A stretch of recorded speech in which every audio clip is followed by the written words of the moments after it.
bénissons le Seigneur qui nous donne encore ce temps aujourd'hui où nous continuons avec notre enseignement des disciples de front.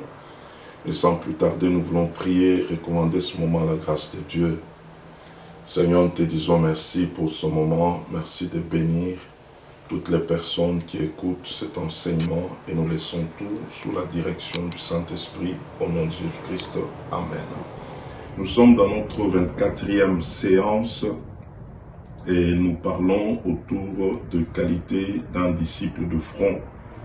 Et nous avions déjà souligné la 10e qualité qui est celui de travailler en se concentrant sur l'unité du corps de Christ.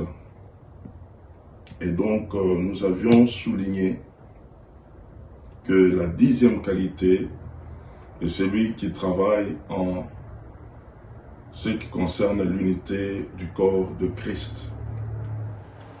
Et nous avions donné 2 points ici en introduction de la fois passée, que l'Église de Jésus-Christ n'a jamais été divisée.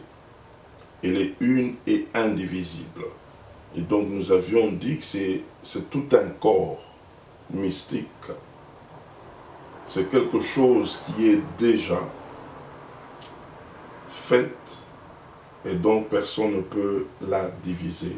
Et deuxièmement, nous avions souligné que l'unité dont il s'agit ici, ce n'est pas synonyme de l'uniformité, mais c'est un état de ce qui est un, donc cohérent, harmonieux.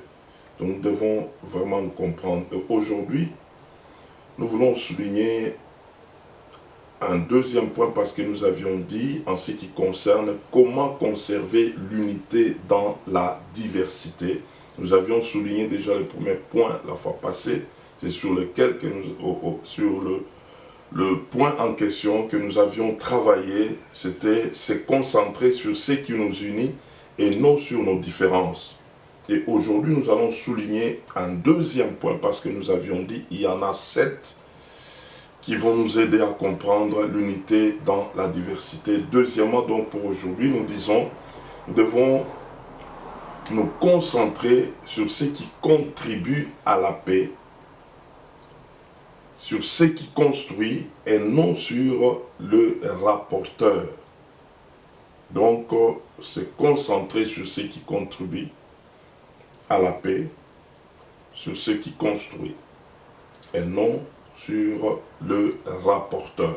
Nous avons 3 passages que nous voulons lire rapidement. Le premier, nous les tirons dans Romains chapitre 14, verset 19. Romains 14, verset 19, nous lisons « Ainsi donc, recherchons ce qui contribue à la paix et à l'édification mutuelle. » Je peux répondre « Ainsi donc, recherchons ce qui contribue à la paix et à l'édification mutuelle. » Et deuxième passage, nous le tirons dans Galates chapitre 5, verset 15. Galates 5, verset 15, nous disons « Mais si vous vous mordez et vous dévorez les uns les autres, prenez garde que vous ne soyez détruits les uns par les autres. » Et en fin de compte, nous prenons Proverbe chapitre 26, verset 20. Proverbe 26, verset 20, nous lisons « Faute de bois, le feu s'éteint, et quand il n'y a point de rapporteur, la querelle s'apaise. » Et donc, nous retrouvons ces 3 passages qui vont nous aider à comprendre le deuxième point qui constitue l'unité dans la diversité. En Romains 14, que nous venons de lire, nous voyons l'apôtre Paul présente un tableau où il est en train de nous amener à la recherche de la paix et de l'édification. Et il a utilisé ce terme, nous devons contribuer à la recherche. Et donc ce n'est pas des acquis en fait. Ce sont des choses qu'il faut chercher. Il faut chercher la paix, il faut chercher l'édification parce que en réalité, beaucoup de gens ne sont pas prêts à cela. Ce sont des vertus, ce sont des perles qu'il faut rechercher. Mais tandis que le mal on ne le recherche pas parce que le mal est déjà là. Le mal s'évente, même à vil prix. On peut trouver facilement le mal. Et donc c'est pourquoi, en ce qui concerne le bien, ici la dimension de la paix et l'édification, Paul est en train de dire que nous devons faire la recherche jusqu'à trouver. Et c'est pourquoi en Proverbe, on est en train de nous dire, faute de bois, le feu s'éteint. Et puis, Proverbe continue en disant, lorsqu'il n'y a pas de rapporteur, il n'y a pas non plus de querelle. Donc nous voyons qu'il faut tout faire pour éloigner le bois, qui attise le feu. Il y a des gens qui sont comme de bois. Lorsqu'ils se retrouvent, c'est pour qu'un feu brûle. Et donc, nous devons tout faire pour éloigner ce bois qui attise de feux de problèmes, de feux de division, de feux de toutes choses qui ne donnent pas gloire à Dieu. Et donc, c'est comme pour dire, nous ne devons pas donner nos oreilles aux rapporteurs, c'est-à-dire aux gens qui disent du mal des autres. Si nous voulons conserver l'unité dans la diversité, j'aimerais que tu soulignes cette vérité, que lorsque tu donnes tes oreilles à quelqu'un qui te rapporte du mal de l'autre, sois sûr qu'un jour, il parlera aussi en mal de toi. Ce n'est pas une garantie de l'écouter, mais c'est une opportunité qui te montre qu'un jour, tel qu'il est en train de le faire chez toi, il le fera aux autres parlant de toi. Et donc c'est quelque chose que nous devons comprendre et non pas être content que la personne me fait confiance et vient me rapporter des choses. Non. Et j'aimerais souligner une chose aussi, que là où il n'y a pas de rapporteur, il n'y a pas de querelle. Et la plupart des problèmes qui arrivent dans l'église, c'est à cause des rapporteurs, ceux qui disent du mal des autres. Et beaucoup peut-être ne le savent pas, l'affaire de Joseph avec ses frères n'a pas commencé par le fait que Joseph avait des songes. Non. L'affaire avait commencé par le fait que Joseph était un rapporteur. Il parlait, il rapportait à son père tout ce que ses frères faisaient comme mal. Et c'est comme ça que le problème avait déjà commencé avec ses frères. Il se disait déjà que ce petit ici, il est en train de rapporter des choses à notre père. Un jour, on va en finir avec lui. Donc la haine avait commencé à cause du fait que Joseph était un rapporteur. Il parlait des choses que faisaient leurs frères. Et il y a des gens comme ça, leur ministère c'est rapporter des choses. Ils sont zélés en ça, ils peuvent se déplacer, ils peuvent payer le transport pour aller rapporter les choses aux autres. Dans l'église, il y a des choses que nous devons déjà connaître.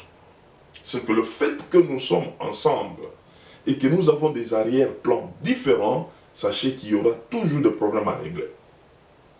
Soyez préparés à cela. C'est pourquoi il faut déjà trouver comme de personnes potentielles qui recherchent la paix et l'édification. Parce que ce n'est qu'une question de temps, arrivera toujours à un moment où il faut faire face aux problèmes. Parce qu'il y a déjà des gens, chacun a son arrière-plan différent, son éducation, sa manière d'aborder les choses, ses convictions. Donc préparez-vous déjà que quelque part, vous aurez à gérer des problèmes.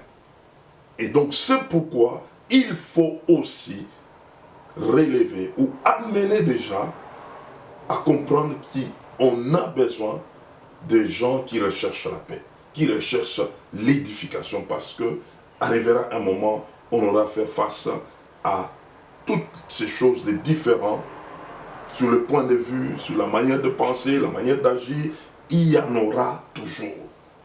Et donc malheureusement aujourd'hui, il y a beaucoup de rapporteurs que de chercheurs de la paix et de l'édification.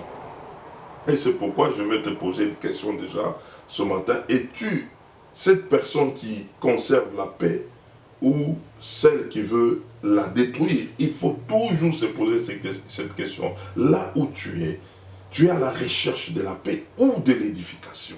Parce que il y a des gens aussi potentiels qui sont là, ils n'attendent que les opportunités pour commencer à rapporter. J'aimerais souligner que ce point est très important. Au milieu de nous, au milieu des enfants de Dieu, la recherche de la paix et de l'édification. Encourager, fortifier et relever, amener un climat de paix. C'est le deuxième point que nous avons souligné. Je vais terminer en présentant deux personnes. Et la première personne, c'est Barnabas. Barnabas, c'était une personne qui vivait au milieu des apôtres. Il avait déjà la confiance des apôtres. Cette personne de Barnabas était une personne de paix. Une personne, on l'appelait même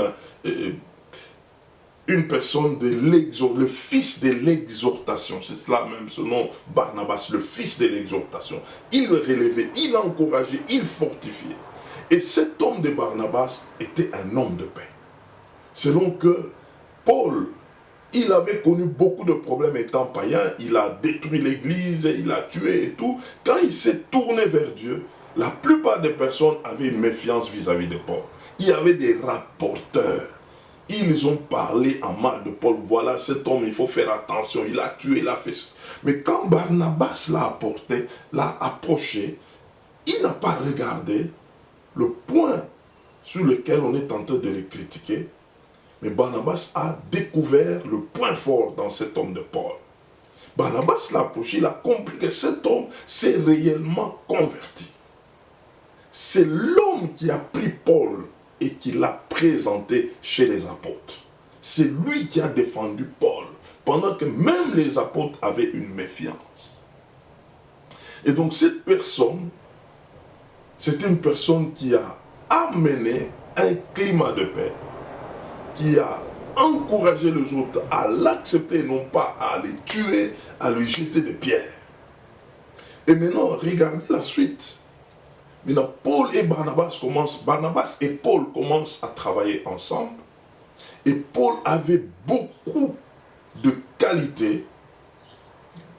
Dieu avait beaucoup investi en Paul, jusqu'à ce qu'il s'est passé qu'il y a eu un problème entre Barnabas et Paul au sujet de Jean-Marc.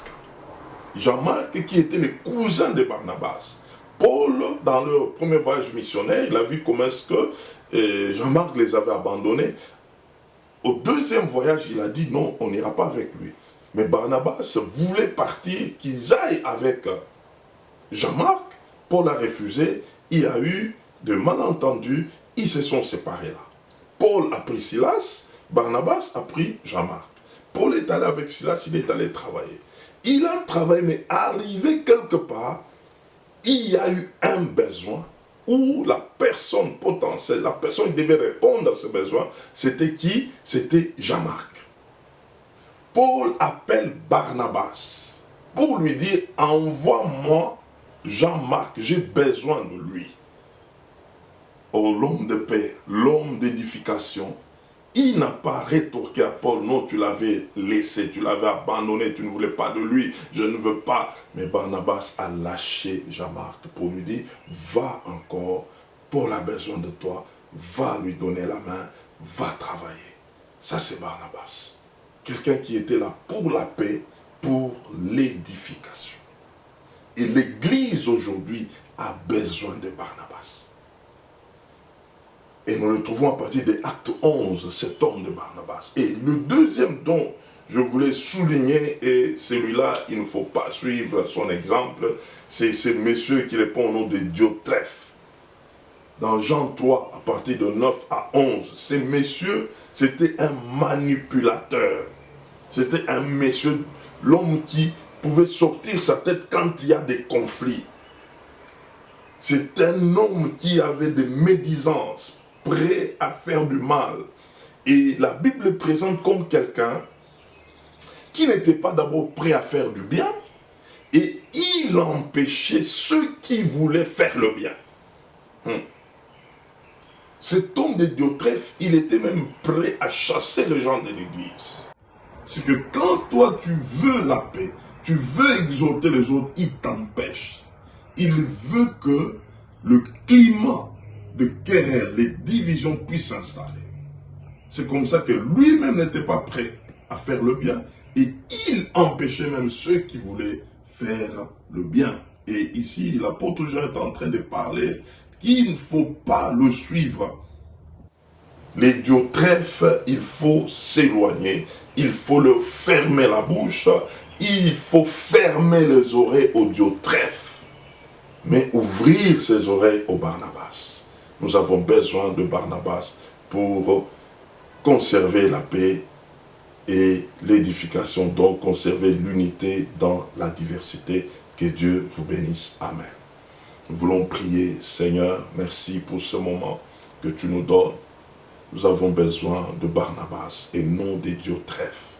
Aide-nous, Seigneur, à être de personnes qui recherchent la paix et l'édification afin de conserver l'unité dans la diversité. Merci de toucher les personnes qui ne te connaissent pas encore afin que se tournent vers toi. Merci, Seigneur, au nom de Jésus-Christ. Amen.